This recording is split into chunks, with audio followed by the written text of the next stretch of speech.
Mm, okay, hello, I am Ana Maria, and I'm going to talk about higher four brackets for even Nambu-Poisson algebras. I would like to thank the organizers for doing the invitation, and I'm going to start with the talk. So the plan is like this. I'm going to make a definition of Nambu-Poisson algebras and the definition of Nambu-Poisson ideas, and I'm going to do some examples, and then do definition about the things that I got before, what they mean. Then I'm going to talk about the resolvent and the cotangent complex, and then I'm going to discuss the main results that I got in my this work. And then I'm going to do some questions to see what do I have now, in what directions I'm thinking right now, and that is going to be all. Okay, I'm going to start then with the definition of Nambu-Poisson algebras. The idea is to generalize the notion of the Poisson algebra. So in this case, I work with a bracket of RETM, which satisfies these two conditions, the Leibniz condition and the fundamental identity. And these two conditions, when m equals 2, are the same conditions that Poisson algebra satisfies. And so in that way, it is generalization. It was done before by Taktajan, and we use it to get some structures on them. Okay, so with this definition, we have an ideal, which is called an Nambu-Poisson ideal if this condition in here is satisfied. When we have this, so we can induce a Nambu-Poisson bracket on the quotient algebra, which is S over I. And this can be defined like this, and this is well defined. And also, we can, we got this, thanks to the Hilbert basis theorem, we can write the Nambu-Poisson bracket of applied to one polynomial like this. There is this coefficients Cs, which are going to be important. And this says when they are all 0, it means that the FU are called Casimir. Okay, so I'm going to do this for examples. I'm going to explain the examples that I got. Examples: diagonal brackets, determinantal brackets, invariant rings, and linear brackets. So for diagonal brackets, we have this pi, which is going to be the definition of the Nambu-Poisson bracket, which is going to be this totally antisymmetric tensor. And diagonal, because I'm going to multiply these antisymmetric tensors by all the coordinates I'm considering. So with this diagonal bracket, the Poisson ideal would be made by polynomials, by monomials like this, and we got this expression for the Cs. Now, determinantal brackets. For these kind of brackets, we consider k plus m derivations pairwise commuting. We consider k polynomials in S and another k plus m, another m polynomials in S, and we define the bracket like this, like using this determinantal on the derivations applied on the polynomials, and this is going to be a Nambu-Poisson bracket. And any subset of these polynomials is going to give me 0 in this, because when we have two lines in a determinant that are equal, the determinant goes to 0. So any subset of these k polynomials is going to be Casimir. And as they are Casimir, we have we have that the quotient algebra is an Poisson algebra. Okay, for invariant rings, we consider a complex reductive Lie group and a finite dimensional representation. So we have the algebra of regular functions, and we have this subalgebra of J invariants. So we consider Nambu bracket in the algebra of regular functions, and I'm going to explain what would be the ideals, the Poisson ideals, the Nambu Poisson ideals. So we consider these G invariant brackets if we have this condition, which is the action on the bracket of some polynomials is equal to the bracket of the action of the polynomials. And we have this system of homogeneous polynomial, and we have this homomorphism, which is the substitution homomorphism, which in between S and the J invariant, which same xi to phi I. So when I do this, the kernel of this substitution homomorphism is going to be the ideal, and we are going to have this isomorphism in between S over I and the invariant ring. So in that way, the invariant ring is going to become S over I mean the quotient algebra is going to become an Poisson algebra, and the kernel of the substitution homomorphism is going to be the Poisson ideal.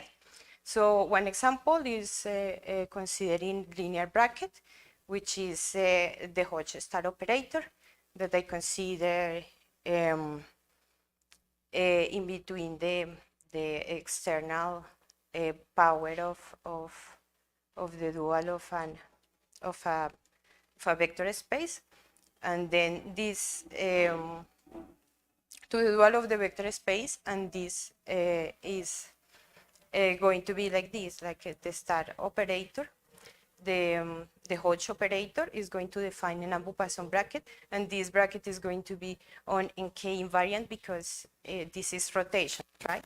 And this bracket is what is missing in this form to become the volume form, right?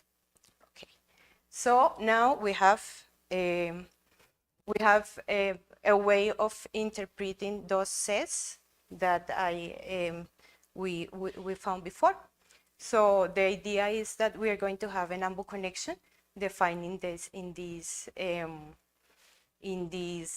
set, which is going to satisfy this one that is like a Leibniz condition, and this one that is like a symmetric conditions of the connection, right?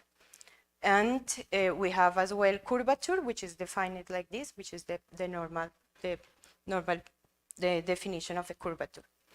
And then if the curvature is zero, the connection is flat. Okay, so this set I'm using this the Hambu, which are Hamiltonian derivations. Which are derivations that satisfy this conditioning here. Okay, so with that, we have that an Ambu connection is going to be a flat Ambu connection on the A module. Okay, so one example is, for example, this A module that I'm working with. This is the conormal module. And when I look at the conormal module with the connection, we are going to have this interpretation for the sets that is going to become like a Christoffel symbols. So in like our Christoffel symbols, we call it Nambuffel symbols. Okay, And now with this, we got this equation, which is like with a curvature 0 is going to be like a Cartan equation, right? So yes, so we got the connection, the Christoffel symbols, and this is going to become in the case of 0, this is going to become a Cartan equation. Okay, so now we have, okay, the resolvent.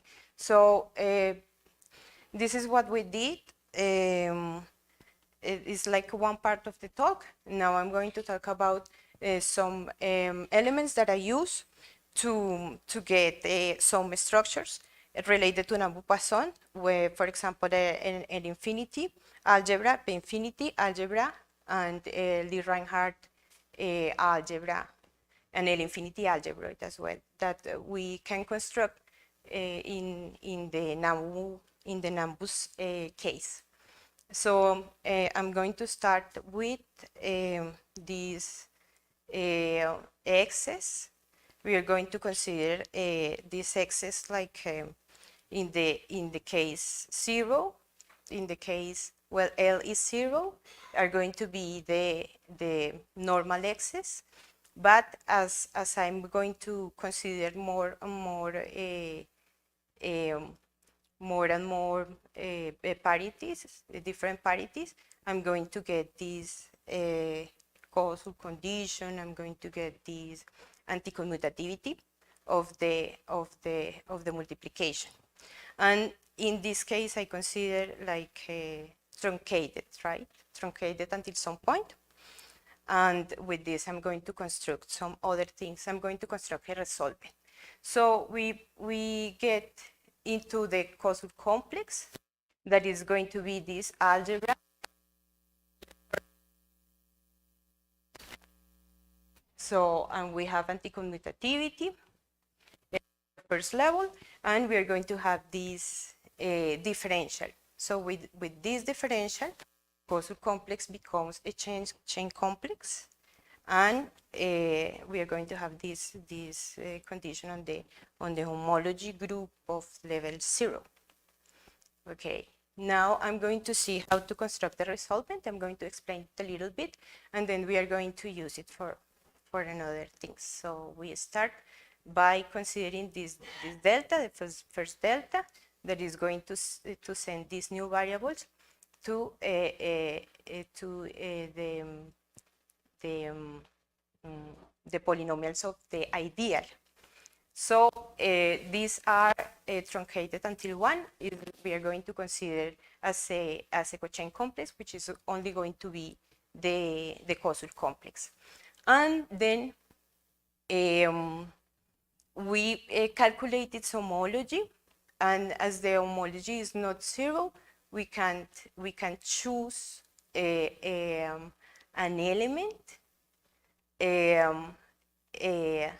and define the derivative truncated up to level 2, like this element that we consider in here is going to be what we attach to the variables in the level 2.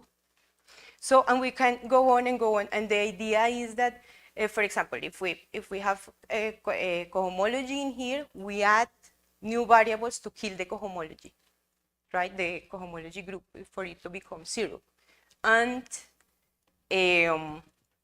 we do it again for the next variables, right? And we inductively we do it, and we are going to kill all the homology groups.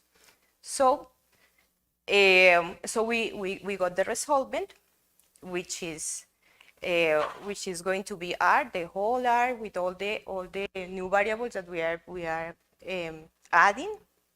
And then we consider this delta, which is going to be delta truncated. I've been defining it inductively, right? So step by step. And this delta, only this delta, is going to be up to consider it up to infinity, right? So the whole process. Okay. Now we get this H, which is the symmetric algebra of these derivations. How do I say? A level down, how do I say? Yeah, lower level, but there is a word for when you lower, shifted, thank you. For the shifted, yes, for the shifted derivations. So we consider the symmetric algebra.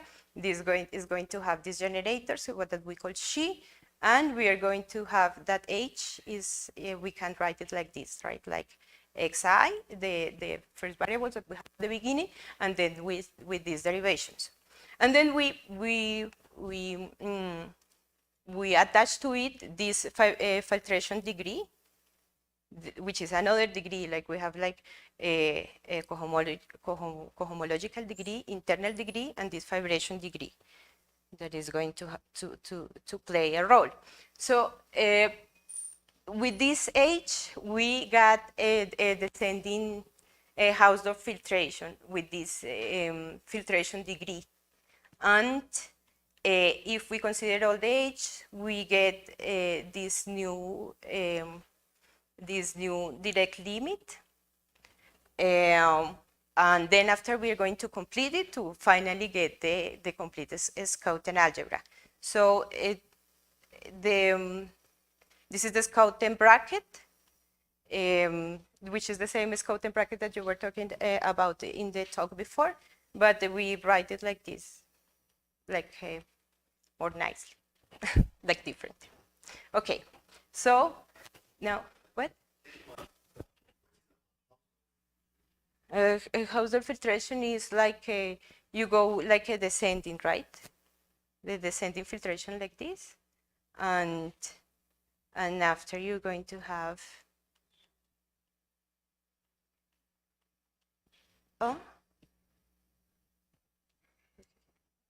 so okay, so now we have this. Okay, we have the whole H, right? Which is the union of all the H, and then we complete it. We complete it in the we work with the F-adic completion, which is this G, and that is going to be the complete Schouten algebra. Okay. Perfect. And now with this we have all the ingredients. So I'm going to explain how to combine all these ingredients that I have to get my result, to get my L-infinity algebra and my P-infinity algebra. So what we do is we consider these multivector fields, pi 0, which is the all these Fi, if you remember, are the elements of the resolvent, right? So, and this pi I1 IM, this is going to be my Nambu bracket. So we are going to relate all this together with the resolvent, and this truncated pi 0, it is like it has to do as well with the resolvent. And now we are going to see how to use everything to get my L-infinity and P-infinity algebras. Okay, so what we do is this lemma. We have this lemma. So we are trying to construct this pi L, right? So this pi L, this is in vibration degree L plus m minus 1. And we want for it to satisfy this equation in here. So up to L plus m minus 1, I can write its derivative as the Schouten bracket of these pi's considered also up to level L minus 1 for inductively construct this pi L. And this is going to give me this sum, and this is going to be multivector which is very special because with this, I'm going to be able to apply the theorem of Boronov that you were talking about yesterday as well, which is like this, and that this is how I'm going to get my L-infinity algebra, right? So the idea is to apply this to this case, to the case of Nambu-Poisson. So we gotta have these conditions met for the, like is the homological vector field, and we are going to have it with this. This is the pi that we construct like this with the pi else, and then we shift it. This pi is like the first pi is shift as well. So we consider for gamma, we consider this C or C2, depending on the case. For example, for the Poisson case, we consider only C, and for the Nambu-Poisson, we consider C2. And okay, we have this algebra, and this is this endomorphism that satisfies this condition. Is going to be, this is the augmentation and shifted 1 degree. And with all that, we get the first result, which is going to be a P-infinity algebra on my resolvent, and using the Boronov theorem, the bracket is going to be defined in this way. This is the first, and then the second. Yeah. What is? Oh, sorry. I'm going too fast.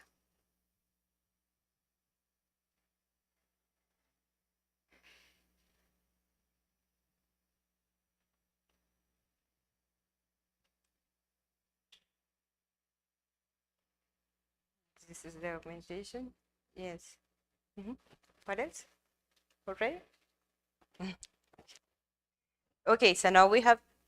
No more? No, okay. You're done reading? Okay.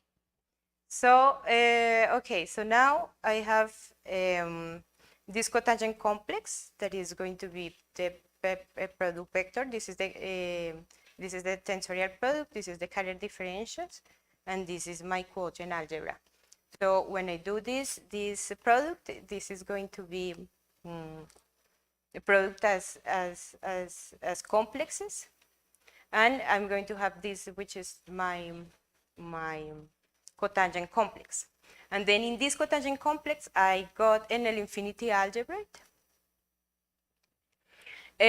with the bracket defined like this.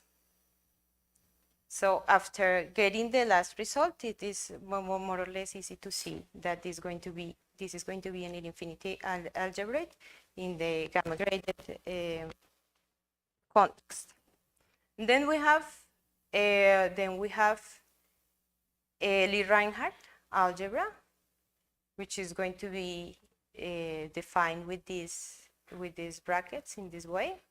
This is the anchor, and so from the last corollary, it's easy as well to see that this is going to be a Lie-Reinhardt algebra on the A module of the Keller differentials.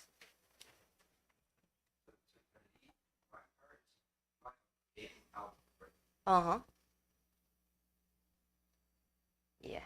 Can you just say a second why the last two results are corollaries of the theory?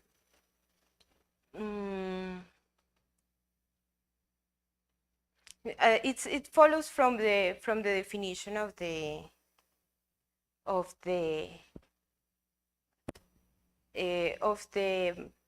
Lie-Reinhardt.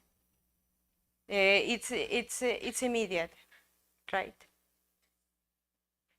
Actually, this definition is a little bit different than. Do you want me to put it? I don't have it in here, but I can look for it. one I know the definition of the previous one. Mhm. That this thing is.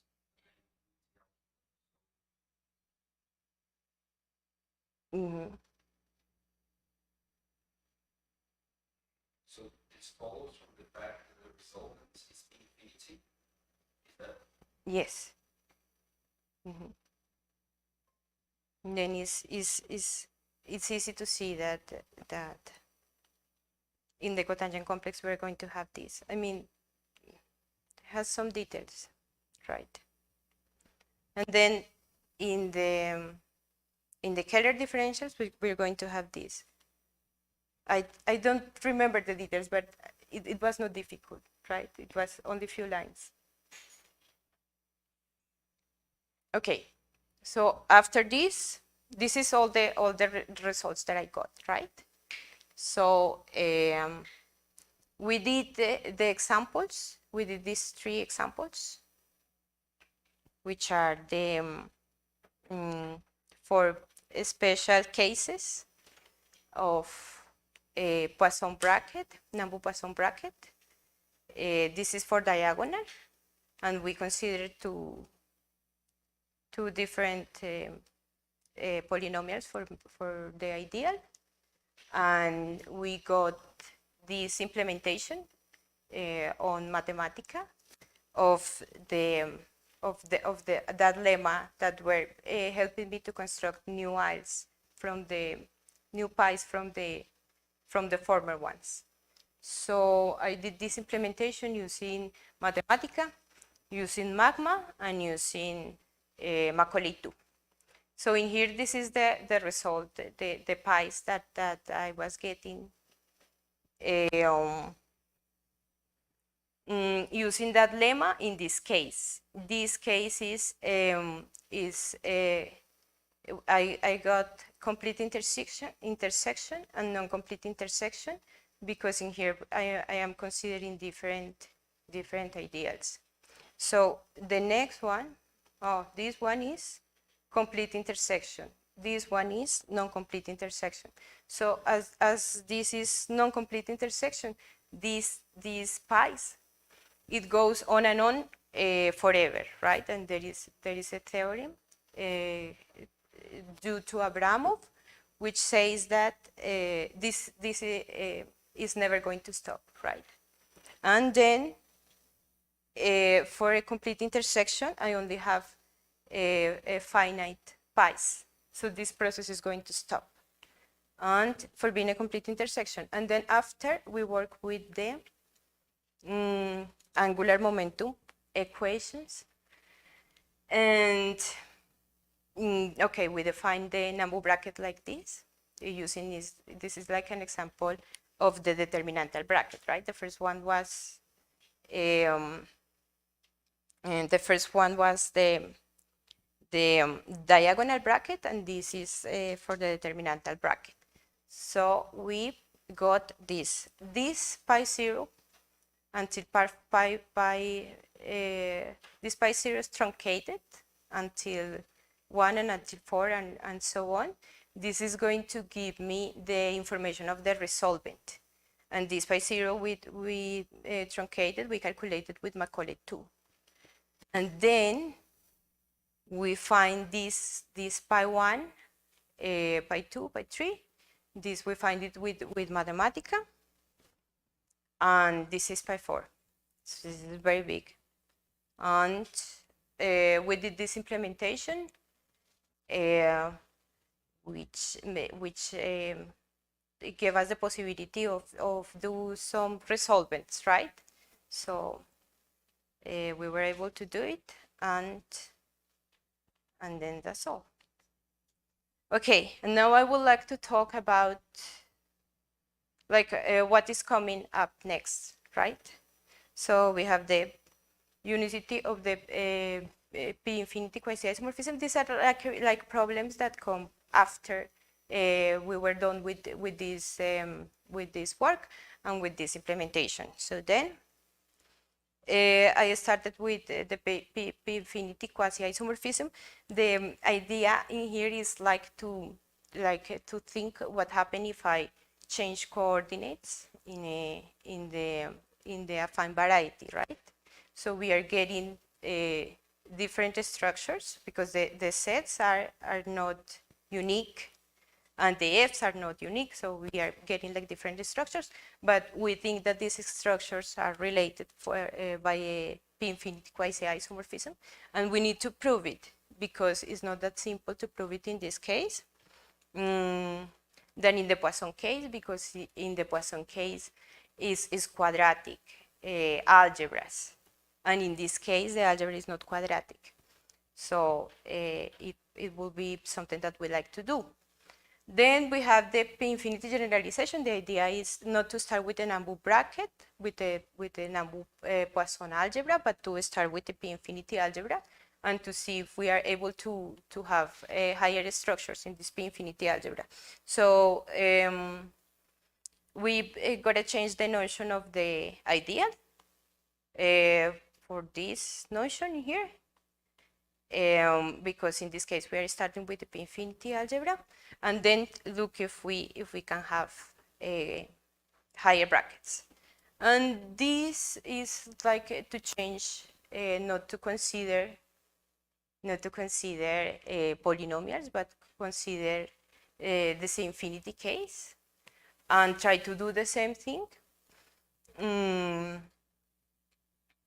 But then we can only have the quotients when I think about ideals generated by polynomials. And we will have to change the resolvent for this in here, and the delta, the usual one. And the color differentials, we will have to consider this and consider completion in the Fresh topology. And with this, we could also look at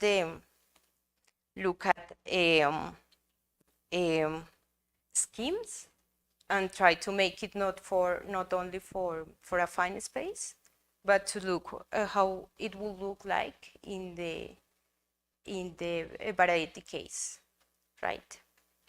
And what else? This is algebras that are causal. So we are trying to consider these tensors, so this that comes from homology theory, that are going to be X and Tor, and the idea is to get the infinity structures as well in Tor and in X, but for Kosoud algebras. Kosoud algebras are algebras that satisfy this condition in here, that X functor is 0. Okay. And well, thinking about we want to relate this notion. Another thing that we could do is relate this notion to deformation. Thinking about that, maybe this algebra of derivations is going to govern the deformation, of give us some information about the deformation, and we want to relate all the pies that we are getting. We want to relate it with the deformation, and to get to get the relation between the infinity algebra and the deformations. And that's all.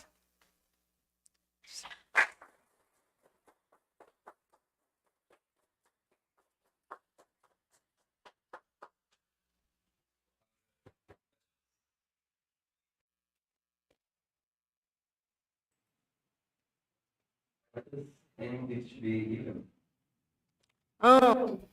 This is because of the Voronov theorem.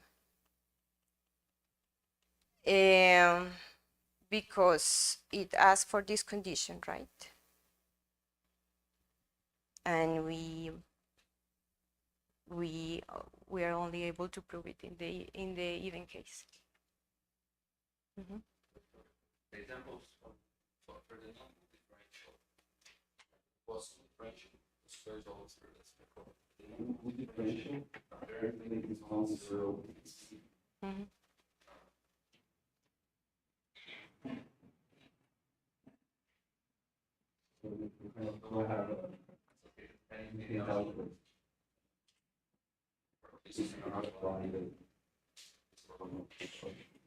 recursion.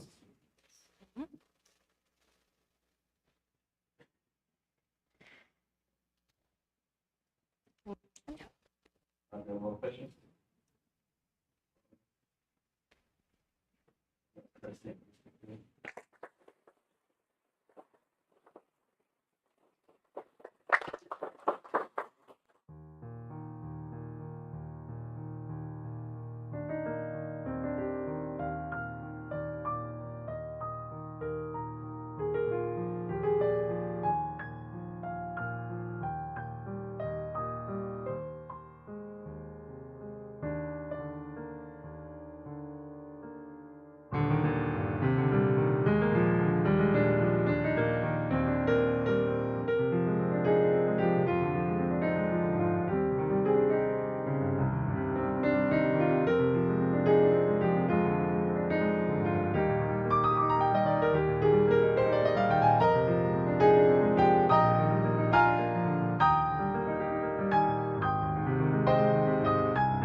Peterson, the organizers for the invitation.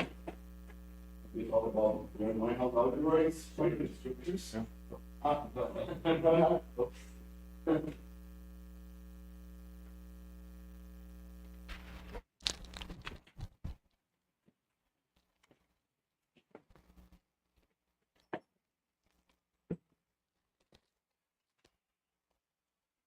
And this is a joint work with Enrique and Clarice, who is now a postdoc here at USP.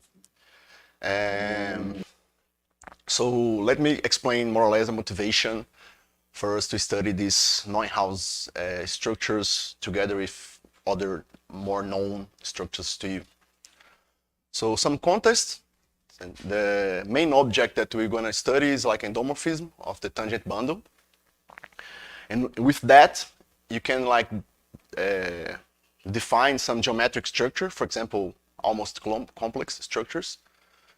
And also you can ask for some kind of compatibilities with other more known structures, for example, to Poisson. So one very known compatibility is, for example, for you to ask for this map here to also define a bivector field. So you have some kind of compatibility here for this to be skew symmetric. And then you have a new bivector field. And this appears a lot in these bi-Hamiltonian systems, which people in physics are interested. And once you have these geometric structures and compatibilities, one question that you could ask is for integrability conditions. For example, in the case of complex structures, you know that the integrability of the almost complex structure is boiled down to the vanishing of this tensor called Neuhaus. Okay, so once this tensor vanishes, is a theorem of Nylander and Niederberg that you can define complex coordinates on your manifold. And in the other case, for this new bivector field here, the vanishing of this Neuhaus torsion guarantees that this new bivector field is also Poisson, for example. So this is also something very interesting. But now, when you study these compatibilities, you also want more stuff. For example, in this context of bi-Hamiltonian dynamics, you want this new bivector field, new Poisson structure to be to commute with your first bivector field. This, for example, guarantees that the Hamiltonian vector fields that you construct with this new Poisson structure preserves the Hamiltonian dynamics of this bivector field. So this is very interesting for construction of first integrals, for example. And also in the case of this Poisson, in the case in the complex structure, this condition to commute with R, you can construct now a complex bivector field, and you can ask for conditions, for example, for this to be holomorphic. So this is something also very interesting. So the conditions that guarantee you the tensor that guarantees these conditions to happen is called the Magni-Morosi concomitant, which is a kind of mysterious tensor. Kind of you can construct like some operations with pi and also the R, okay. And the vanishing of this concomitant together with this condition of pi to be Poisson and R to be Neuhaus is called Poisson-Neuhaus structures. Okay, so once this tensor vanishes, you, for example, guarantee that this new complex Poisson structure is holomorphic, and also the vanishing guarantees that the two Poisson structures commute. Okay, so this is in the case this pi that you begin with is symplectic. This is if and only if. Okay, so also the other direction holds in the case of symplectic. Which is the relation between the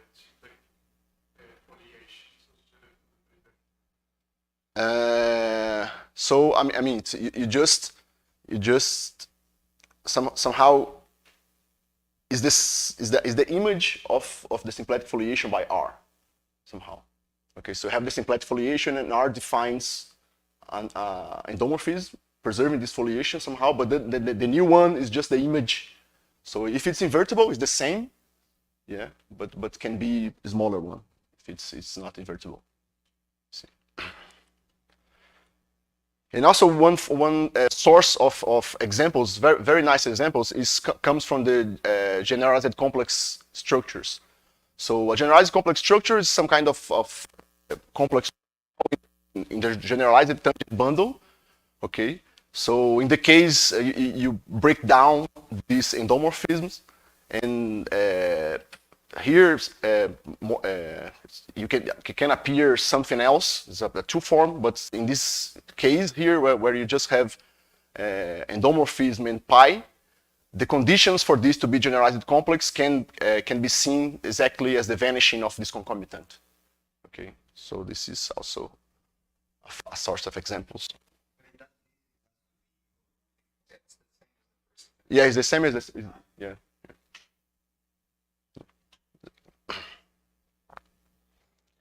But now, I mean, for example, during some time it was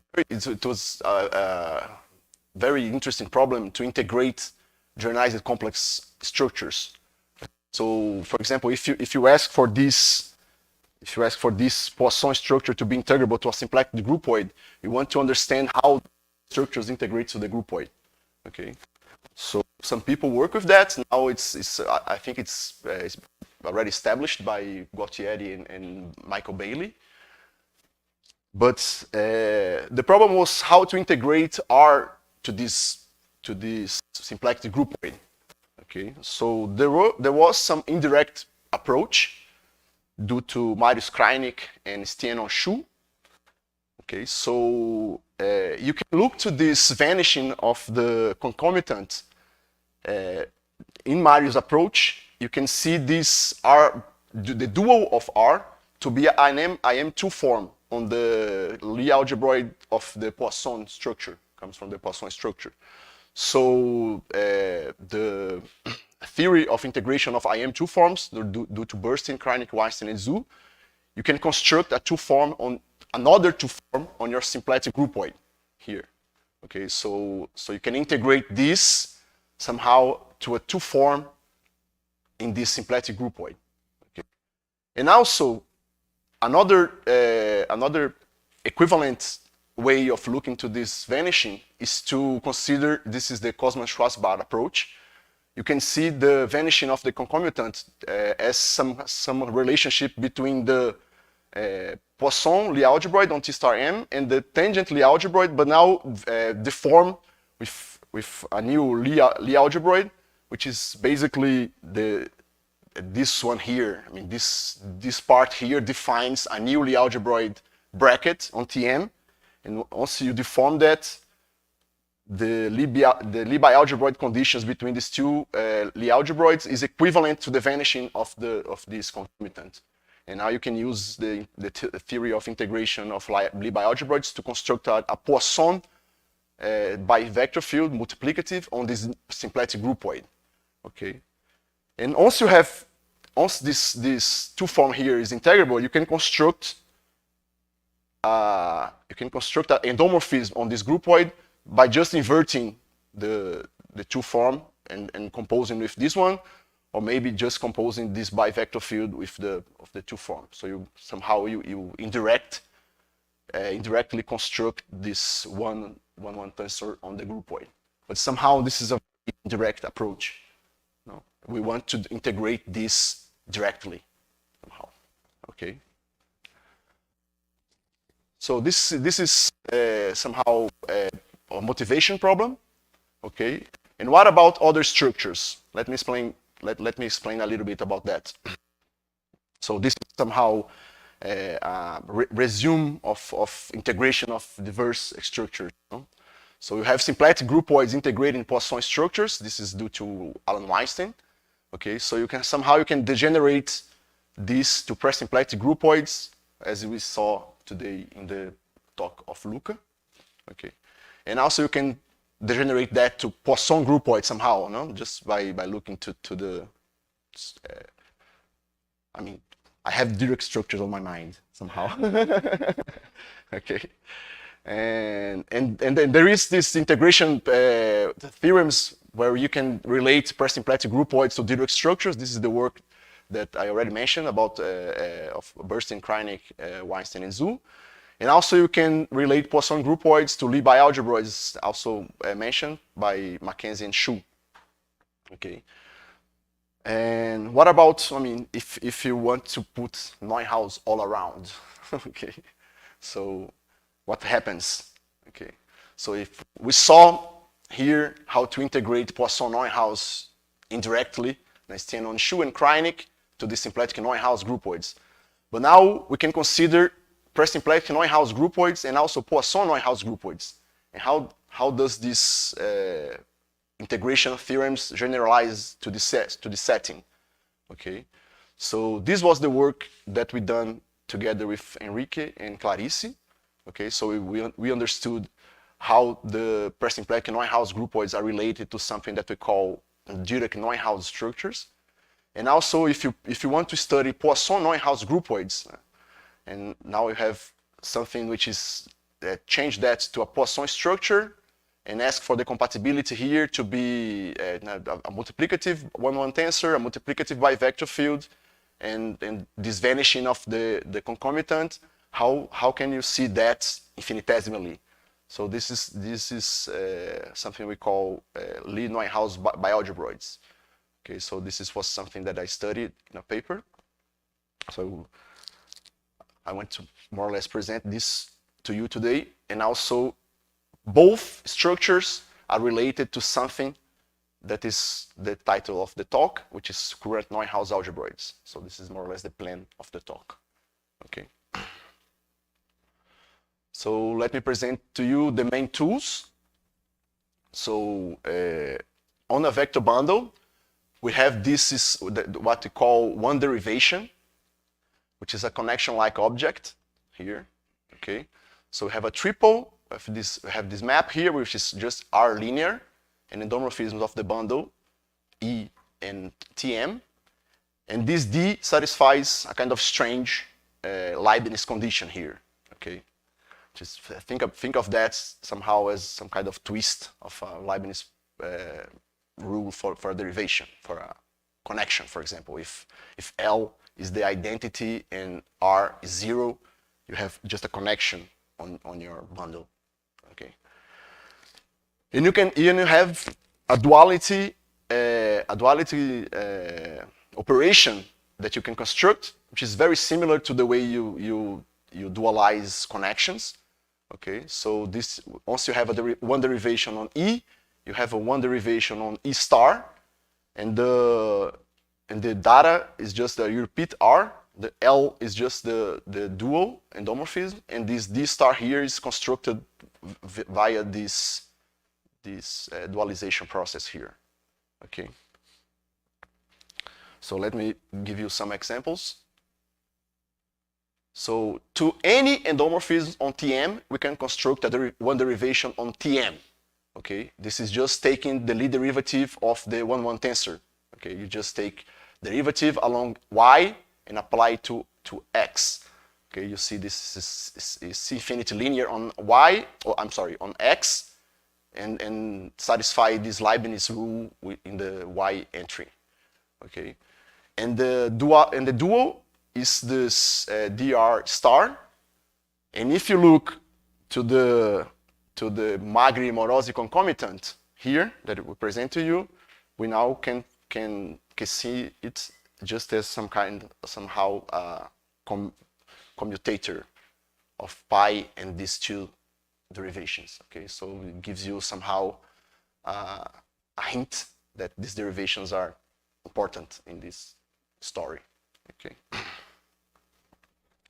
So source of examples is holomorphic vector bundles. Okay.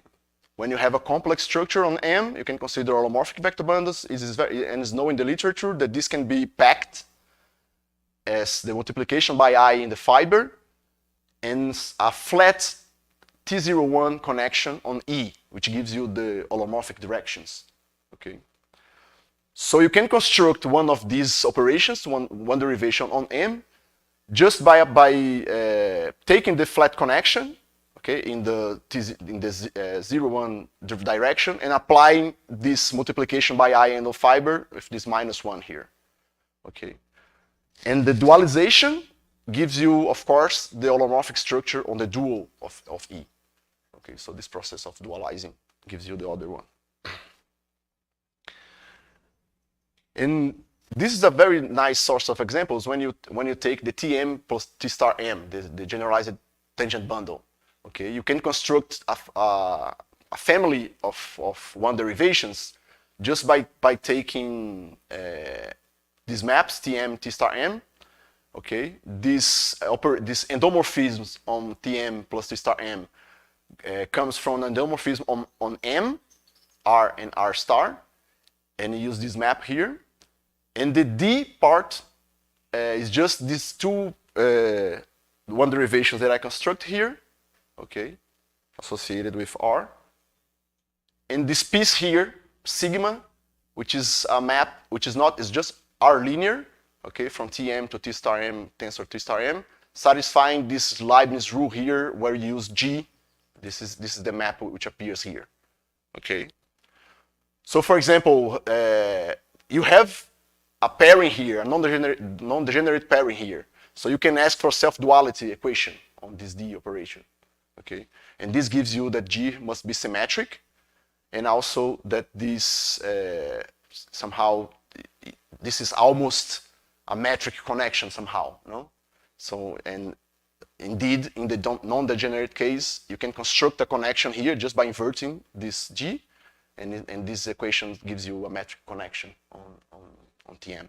Okay, so this is a nice source of example. I will explore these examples later on the talk. Okay. So let me explain the relationship of these operations with linear 1-1 tensors. Okay. So on a vector bundle, there is a very known correspondence between zero derivations, it's just vector bundle derivations, okay, and linear vector fields, which is just vector fields with, I mean, somehow it's just here. You have TE, né? When E is a vector bundle, T is also a vector bundle, of course, over E, it's just a tangent bundle, but it's also over Tm. This is the tangent prolongation, okay? So a linear vector field is just a map here. It's a vector field here, but it covers a map from M to Tm, which is the symbol of the derivation, okay? And you ask for this to be a vector bundle morphism, okay? So this is a linear vector field. In our one derivations that I just defined, corresponds to linear 1-1 tensors. So we use this tangent prolongation structure to construct the compatibility here with just asking for this to be not only linear on this part, which is just a 1-1 tensor, but also linear on this part here. Okay, so the R that appear is just is the map that K covers. And the relationship between this triple, the data that I presented, and K is that, I mean, you can look to the tangent bundle of E over the zero section, and it breaks down with the part which is tangent to the fiber and tangent to the zero section. Okay, so when you look to K restricted to this zero section, here you see the L part, and here you see the R part. Okay, but now what about the D part? This is just, I mean, when you take a section of E, you can construct a vector field which is tangent to the fibers, which is known as vertical lift of the section. Okay, so now you just take the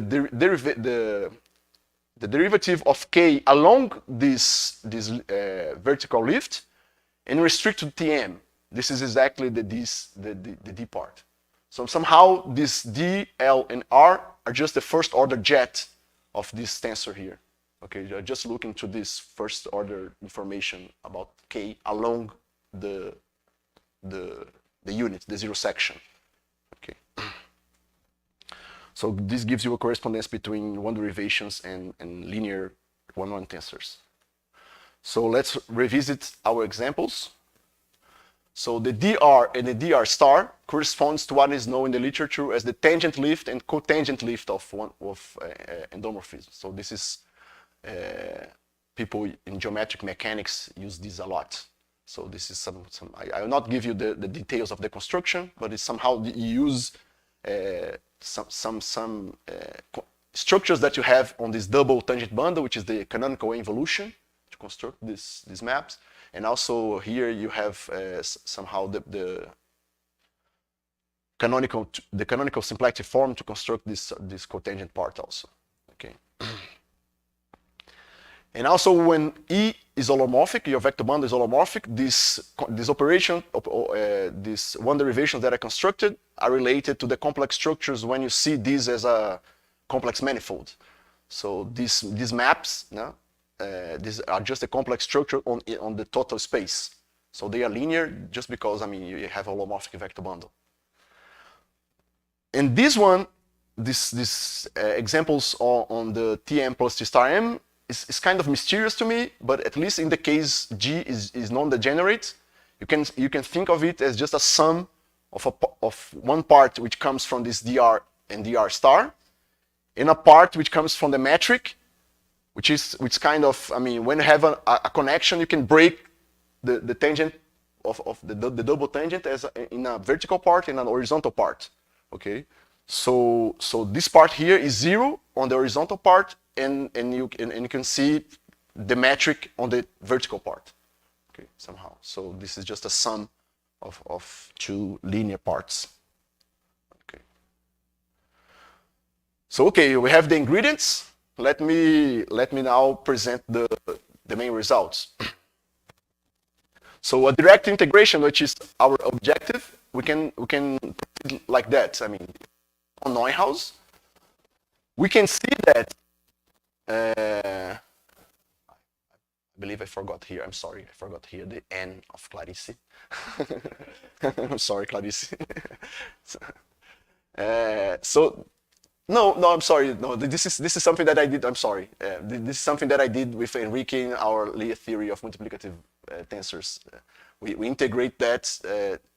We use this to integrate afterwards in our direct Neuhaus, but this comes from actually some work we did in the Lie theory. Yeah.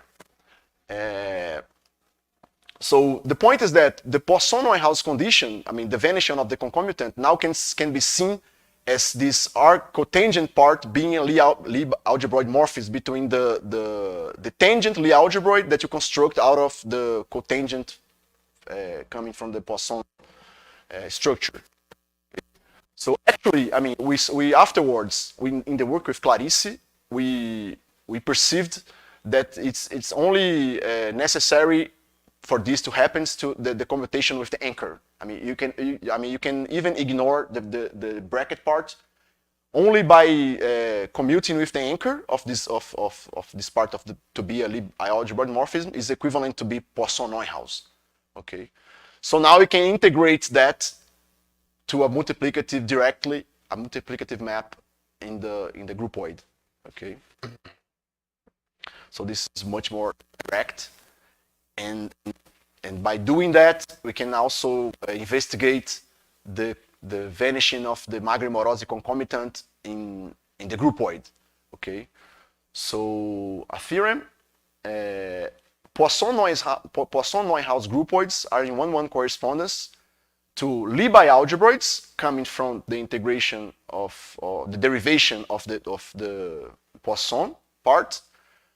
This part, which is multiplicative, a multiplicative morphism on the groupoid, differentiates to a Lie algebroid morphism between TA, okay, TA to TA, and the vanishing of the Magri-Morozzi concomitant, which was the compatibility upstairs, can be seen as this dual. I mean, this is the dual. This is the K dual. This T is like the transpose. It is related I mean, we have this DLR, which is associated with the K in the algebra. And now you have a dual operation. You have the D star, L star, and R. So this gives you a K transpose E A star. Okay. So the compatibility in the groupoid can be seen as equivalent to this transpose here to be also a Lie algebroid morphism. So we have a pair of Lie algebroid morphisms in duality, this kind of strange duality that we constructed via these one derivations. Okay. And of course, the vanishing of the Neuhaus torsion upstairs is equivalent to the vanishing of the Neuhaus torsion downstairs. Okay, so this is what we call Lie-Neuhaus bialgebroids. It's a Lie bialgebroid endowed with Lie algebroid morphism in duality with this condition. Okay, so symplectic Neuhaus groupoids. I mean, now we can see the information downstairs just by looking to the bialgebroid, the natural bialgebroid, just the Poisson bracket, the bracket on A star, which is the tangent, the vector field bracket, okay, not deformed, and the K in the K transpose is just the R cotangent, the cotangent lift, the tangent lift, and the vanishing of the Neuhaus is exactly, I mean, is what you want. Okay, so this is equivalent to a PN, a Poisson Neuhaus manifold. So this is the infinitesimal data seen as a Lie Neuhaus bialgebroids. Okay. And in the case of presymplectic groupoids, you know that you have an IM form out of this two form, and you can use it. This is how you relate presymplectic groupoids with Dirac structures. You can use the anchor in the IM2 form to construct the Dirac structures, the image. So the conditions here to be a presymplectic groupoid is just for this map to be injective, and also to have the right dimensions here. Okay, so for you to have a Dirac structure, and the IM2 form equations is saying exactly that this is closed in the current bracket here, and also isotropic. Okay, so this is the equations of to be IM2 form. Okay, so in the case of presymplectic Neuhaus, we can integrate and differentiate. I mean, I'm being a little bit sloppy here about. I'm always assuming that the algebroids are integrable and the G are source simply connected. But I mean, now we have a Dirac structure coming from this two part, and the compatibility upstairs and the groupoid can be seen infinitesimally just by asking for this R and R star, which is something that R is related with this K. Now it's just the R part of the Lie algebroid morphism. Okay. And this must preserve L, okay, and this dr and dr star of L must preserve L also, okay. So this is the condition for to define Dirac Neuhaus structures. So, for example, in the case of Poisson Neuhaus, the fact that this dr and dr star preserves L is equivalent to the vanishing of the concomitant, the Magni-Morozzi concomitant, and this part is equivalent to that algebraic equation that we had in the beginning. Okay, and if you apply the definition to the graph of two forms, you recover exactly the conditions for you to be presymplectic Neuhaus. Okay, so this Dirac Neuhaus generalize these compatibilities that we already had in the literature. But now we can say something about foliations to be compatible. This is just something that must be invariant. The foliation must be invariant by R, and also you have the right conditions for you to induce an endomorphism on the quotient. Also, this is to be the Dirac Neuhaus for a foliation. Okay. What about current algebroids in this story? So you know that when you have a Lie algebroid, you can construct a current algebroid, as Carol explained it to us earlier. You can construct a current algebroid on the dual, on the sum of A and A star. So what is the conditions on the current algebroid coming from the compatibility with a Nine-house structures? And what do you gain on the current algebroid? Okay. Another question related to that is these derivations that we used here to define the Dirac Neuhaus structures. What is the relationship with current bracket, pairing, and anchor? How does this one derivation are related with the structure that you have on the standard current algebroid? Okay. So this is the definition. Okay, current Neuhaus algebroids. So you have here the current algebroid, you have the anchor, you have the pairing, you have the bracket, you have the one derivation. Okay, I'm calling it with this cursive D. So we say that D is a current one derivation if it's self-dual. Okay, so L must be equal to L star, D must be equal to D star, and it satisfies these four equations, which is kind of similar to the IM equations that we have on Lie algebroids. So if you forget about these structures here, now this one and this one, this whole star, the dual of whole star of this part, now just forget about it.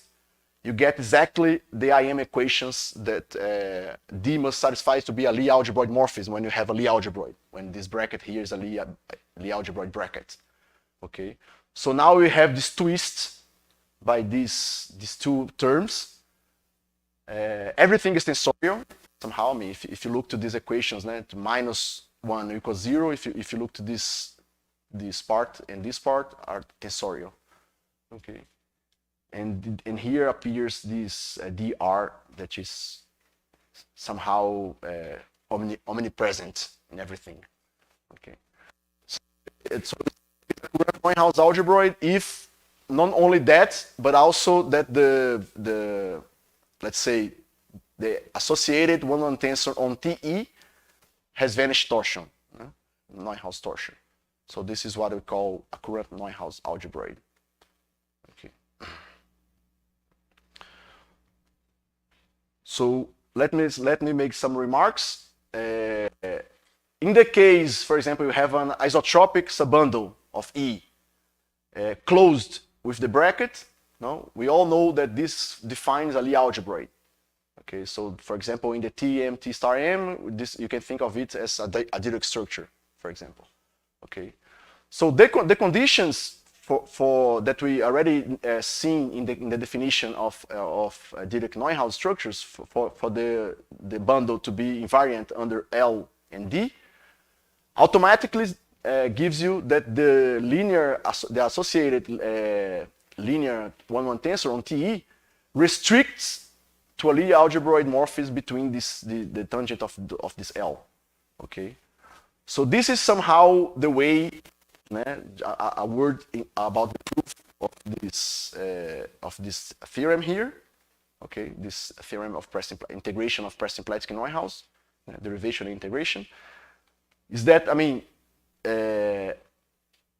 when you look to the associated K of this dr and dr star, they restrict to Lie algebroid morphism just because they are current one derivations to the tangent of the Dirac structure. So you can integrate that to a one-on tensor on the groupoid integrating the Dirac structure. Okay, so this comes from the equations as I say, because these conditions here gives you that these terms, because of the isotropy, because it is isotropic, so this sigma 1 and sigma 2, when they are on L and D preserves, it's 0, 0 and 0. So automatically it gives you that the TL, the K gives you a Lie algebroid morphism between the TLs. In general, I mean, we cannot say that K an algebroid, a current algebroid morphism. I wish to say more about current of this K, because I'm using this equivalence all over, but we don't know exactly what is the nature of K. I mean, when you have a current algebroid, we know that TE is a current algebra also. I mean, we can differentiate the bracket, the pairing, anchor, and we can give a current algebroid structure on TE.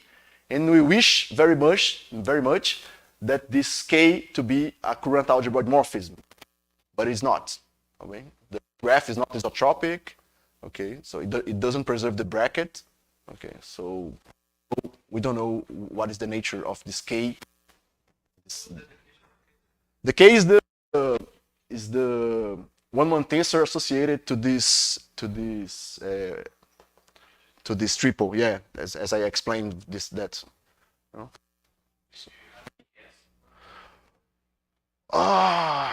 Yeah, I mean, we know the equations. We know how the bracket is not preserved. But I don't know. I mean, this is something it's like it haunts me. No?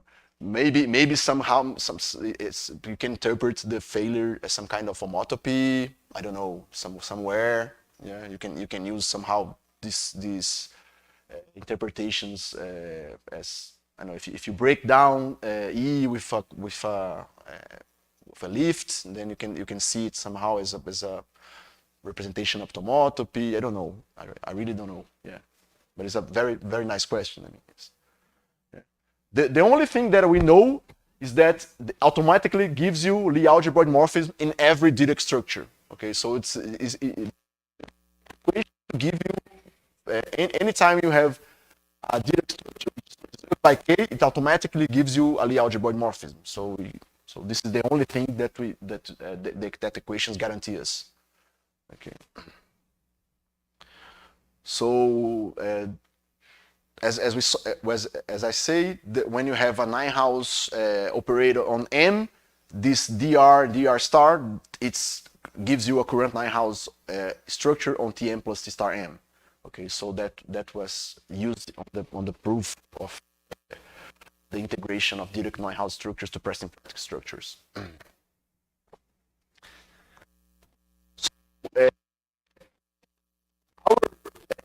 Lie Neuhaus bialgebroid, okay, now can be phrased exactly as this operation here. No, you just take. I mean, here I'm kind of moving around the K and the one derivation associated. No, I defined Lie Neuhaus bialgebroids using the K. Now here I'm using this part, okay, because we kind of use it just as associates. Okay. So Lie Neuhaus bialgebroids are in one equivalent correspondence with this. This has a current algebroid structure. We can construct a one derivation just by looking to D and its dual, and also L and its dual, and R, and this is equivalent for this to be a current Neuhaus algebroid. So this is the global structure that you have on current algebra associated to the Lie bialgebroid. Okay, and one remark is that, I mean, we can relax this. Not, I mean, it's not necessary for you to have exactly Lie bialgebroid for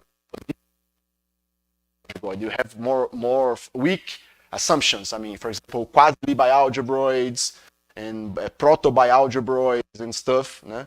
You have like somehow the failure of the Chevalier-Eilenberg to be square to zero is controlled by something in the wedge tree of the algebroid and stuff, and all the conditions that you have to put for this to be current Neuhaus. I mean, in all those cases, this correspondence is preserved. I mean, we have a notion of Lie Neuhaus proto bialgebroid, and this corresponds to a current Neuhaus algebroid and everything else.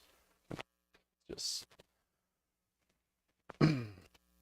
now, what about holomorphic structures? Okay, so that's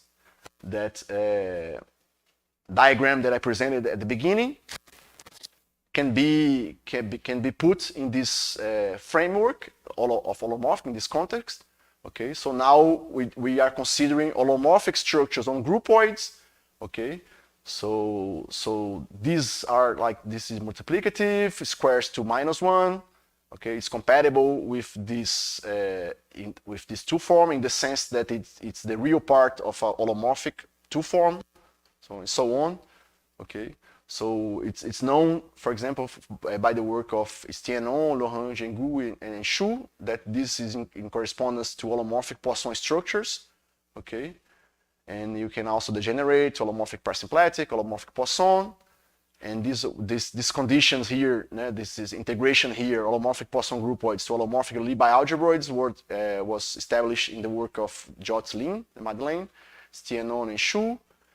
And we managed to extend the work of parasymplectic groupoids to Dirac structures to this context also, just by applying our theorems to the holomorphic case. So we can integrate holomorphic Dirac structures to holomorphic parasymplectic groupoids just using our machinery. Okay. And I just want to mention, let me see, this which appears here, holomorphic current algebroids. So this is a source of examples of this one derivation stuff. So we have with holomorphic current algebroids, you can see infinity case just by looking to holomorphic vector bundles, the sheaf of holomorphic functions, and the sheaf of holomorphic sections. And now you ask for the bracket to be only defined on the sections, on the sheaf of holomorphic sections, also the pairing, taking values on holomorphic functions, and also the anchor is something which take values on the tangent, the T10 part, and it's holomorphic vector bundle morphism. Okay, and of current algebroid, only taking care of the holomorphic part. Okay. So one remark: holomorphic current algebroids only gives you underlying C-infinity smooth current algebroid. You can always extend this to something which also are defined on C-infinity smooth functions. Okay, so it coincides with the previous one on holomorphic parts. Okay, and just the real part of this pairing here. Okay, and the anchor is just, when you look to this complex anchor here, just it appears as the real part here. Okay, this is always exist. So our theorem is that when you have a holomorphic current, this underlying smooth is a current Neuhaus if you put that one derivation associated with the flat connection. Okay, this is always current Neuhaus. Reciprocally, if you start with a real smooth current algebroid with a current Neuhaus structures such that the associated one-one tensor squares to -1, okay, so this gives you a holomorphic current algebroid. Okay, you can see that these conditions here make the bracket restrict to a C-linear bracket on holomorphic sections, and also you can construct a holomorphic pairing just by putting your initial pairing, and then the imaginary part you have to put the multiplication by I here. Okay, and the anchor is given by the same formula. Okay, so you have somehow one correspondence between holomorphic current algebroids and current Neuhaus algebroids with this one derivation here. Okay.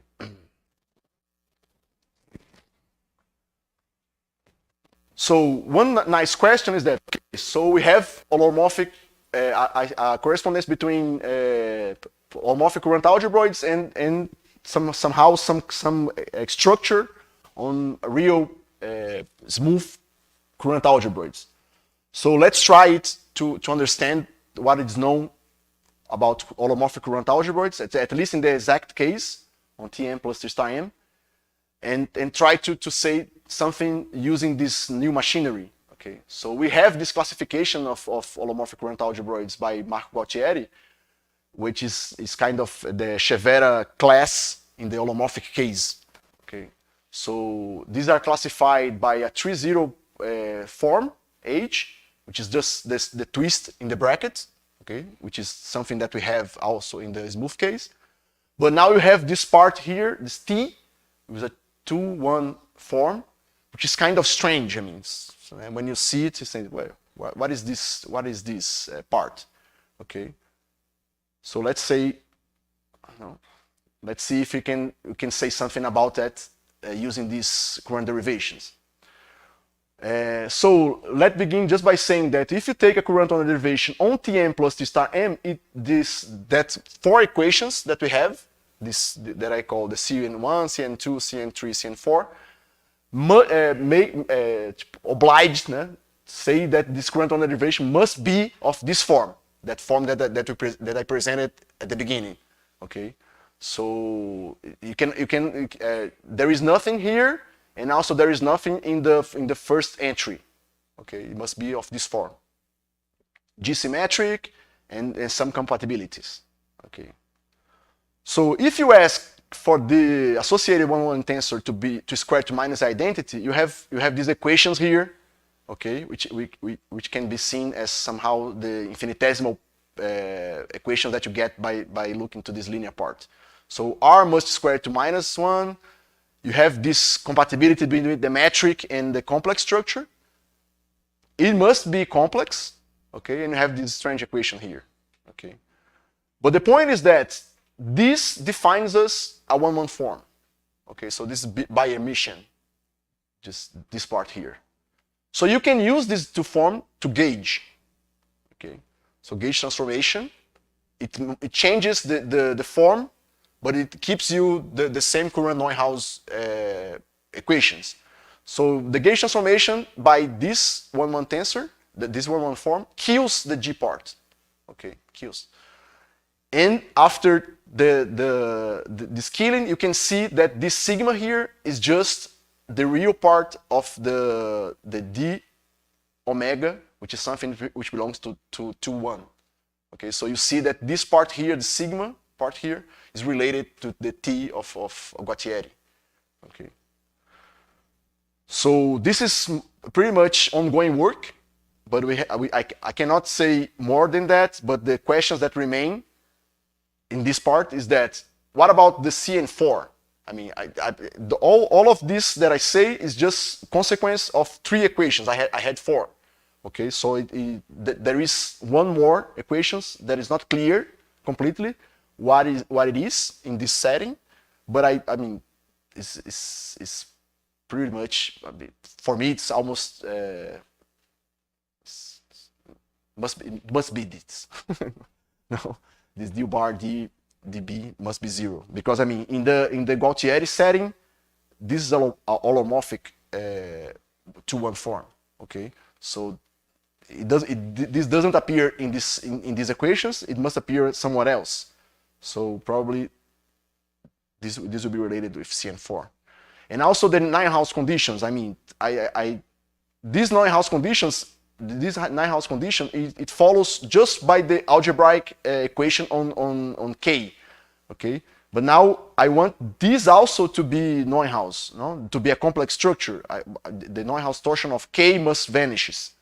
No?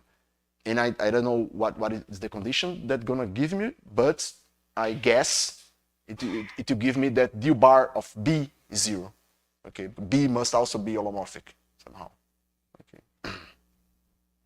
So just let me mention briefly, I have 10 minutes, yeah. Just briefly, some open questions.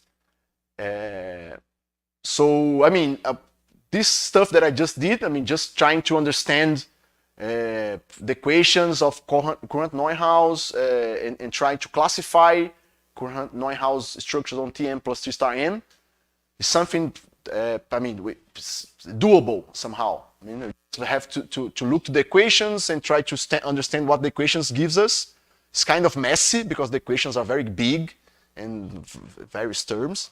But we can, in some cases, we can answer to this question. I mean, say what is exactly what is the conditions. For example, in the non-degenerate case, we see that we have a metric connection, And the other equations, the other equations gives you, for example, the torsion of this connection is skew-symmetric, for example. So you have a tree form, and also this tree form must be closed. So this is a consequence of this current Neuhaus equations. But this is not related with the Neuhaus condition. I mean, for this to be Neuhaus. Okay, so this is something very messy to understand, but I can say something in the case R is closed. Oh, I'm sorry, is a complex structure. Okay, so for example, in the case, in this very general case, R squared to minus the identity, and the torsion is 0. Okay, the torsion is 0. The Neuhaus conditions are this to be a scalar structure. Okay, so the Neuhaus conditions gives you that the metric is scalar with respect to this R, which is complex. Yeah. And also in the 0 case, where G is 0, the Neuhaus, the equations gives you that this sigma, which appears here, must be tensorial, so it's closed. Now it's a closed tree form. And the Neuhaus conditions are equivalent for this compatibility between H and R. This H must be of some R must, I mean, it's commute with H somehow, and this gives you a new tree form, and the D of this new tree form must be 0. It must be a closed tree form. Okay. So again, in the case R is complex, this is just saying that H is the real part of a holomorphic tree form. Okay. So it would be nice to understand also the classification in the transitive case, where when you have a bundle of quadratically algebras. Now this E is a transitive current algebroid. And also the relationship when the K squares to K again, which is the projection case, and how this is related with matched pairs of current algebroids. This is something it must have some relationship, no, with these matched pairs of current algebroids. Okay, so thank you.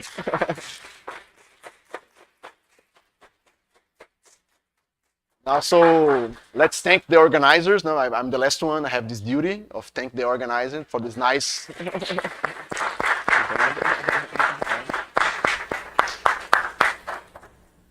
nice. So this K, if you wanted to interpret it from this super geometric perspective, do you know what it would be? I mean, On the current algorithm. yeah. I mean, I have one answer, but I don't know it's the right answer. Usually you can see all of these vector valued forms. They act as derivations on the differential forms. So somehow you can see these somehow as some functions in some, I don't know, maybe some graded manifold, and these are vector fields on these manifolds because they are derivation on these. 1-1 tensor on this supermanifold, it's probably compatible with the selective.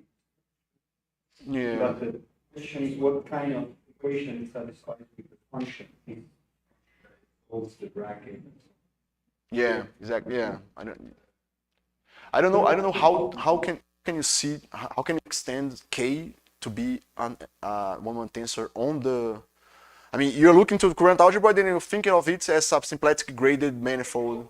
You have it as a 1-1 tensor on the total space of E. Yeah, exactly. So from that to the rest is, I mean, I don't know how to do it. Yeah. It's not super, but yeah, I don't know what kind of relation function, which is this question that you have. Exactly. Yeah. That's one way to phrase the question. I mean, if you look to the perspective of graded manifolds, yeah, of course, yeah.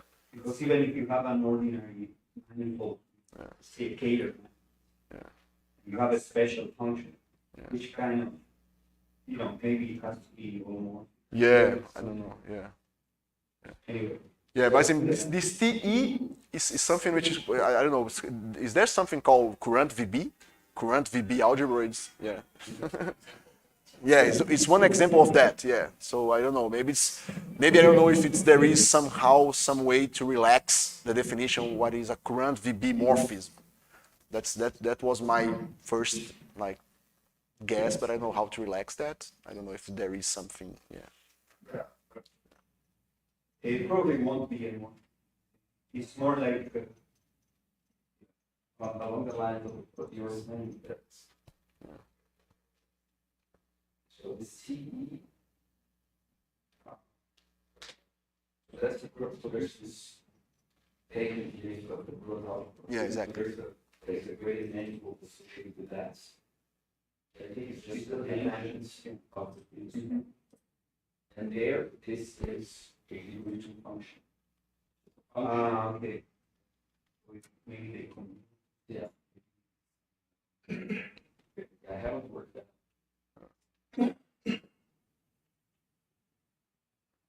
And any questions? You can put it up.